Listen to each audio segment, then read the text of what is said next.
প্রধানমন্ত্রীর ঘোষণা অনুযায়ী প্রতিদিন নানা কর্মসূচিতে অংশগ্রহণ করছেন কেন্দ্রীয় প্রতিমন্ত্রী প্রতিমা ভৌমিক। শনিবারও তিনি আগরতলা দুর্গাচৌমুহনী এলাকার সাধারণ মানুষের মধ্যে রামের পতাকা বিলি করেন। রাম মন্দির প্রতিষ্ঠাকে কেন্দ্র করে নানা কর্মসূচি পালন করছে বিজেপি দল। প্রধানমন্ত্রীর নির্দেশে 14 জানুয়ারি থেকে সপ্তাহব্যাপী দেশের বিভিন্ন স্থানে তীর্থক্ষেত্রগুলি সাফাই অভিযান অব্যাহত রয়েছে রাজ্যে। প্রধানমন্ত্রীর সেই নির্দেশ অনুযায়ী প্রতিদিনই সাফাই অভিযান সহ নানা কর্মসূচিতে অংশগ্রহণ করছেন রাজ্যের অগ্নিকন্যা তথা কেন্দ্রীয় প্রতিমন্ত্রী প্রতিমা ভৌমিক। শনিবারও তিনি আগরতলা দুর্গাচৌমুহনী বাজারে সাধারণ মানুষের মধ্যে রামের পতাকা বিতরণ করেন এবং আগামী 22 জানুয়ারি রাম মন্দির উদ্বোধনকে স্মরণীয় করে রাখার জন্য প্রতিটি ঘরে দীপাবলি পালন করার আহ্বান রাখেন। পাশাপাশি ওই দিন ভক্তি ভরে রামের প্রার্থনা করার পরামর্শ দেন কেন্দ্রীয় প্রতিমন্ত্রী প্রতিমা ভৌমিক।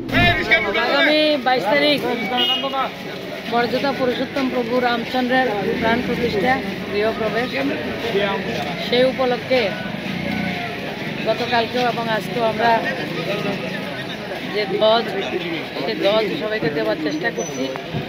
সবাই ঘরে ধ্বজ লাগাবেন।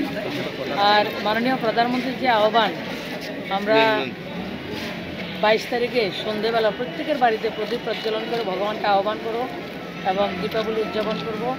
আমরা পরম ভাগ্যশালী যে আমাদের এই সময়ে ভগবানের প্রাণ প্রতিষ্ঠা এবং গৃহপ্রবেশ রামলালার হচ্ছে, সেটা আমাদের জন্য অত্যন্ত সৌভাগ্যের। কারণ অনেক বছর, গত 500 বছর ধরে অনেকে চেষ্টা করেছেন, তাদের পরিশ্রম, তাদের বলিদানের ফসল আজকে আমরা ভোগ করছি। আমরা একটা স্বর্ণিম সময়ে আমরা রয়েছি। তো সেটাকে আমরা ভগবানের যে গৃহপ্রবেশটাকে, সেটাকে আমরা অত্যন্ত আনন্দের বিষয়, সেটাকে আবেগের বিষয়, স্বাভিমানের বিষয়, সেটাকে আমরা অত্যন্ত সুন্দরভাবে উদযাপন করব এবং ভগবানকে আহ্বান করব। ভগবান সেদিন আমাদের প্রত্যেকের ঘরে আসবেন, সেটাই সবার কাছে প্রার্থনা।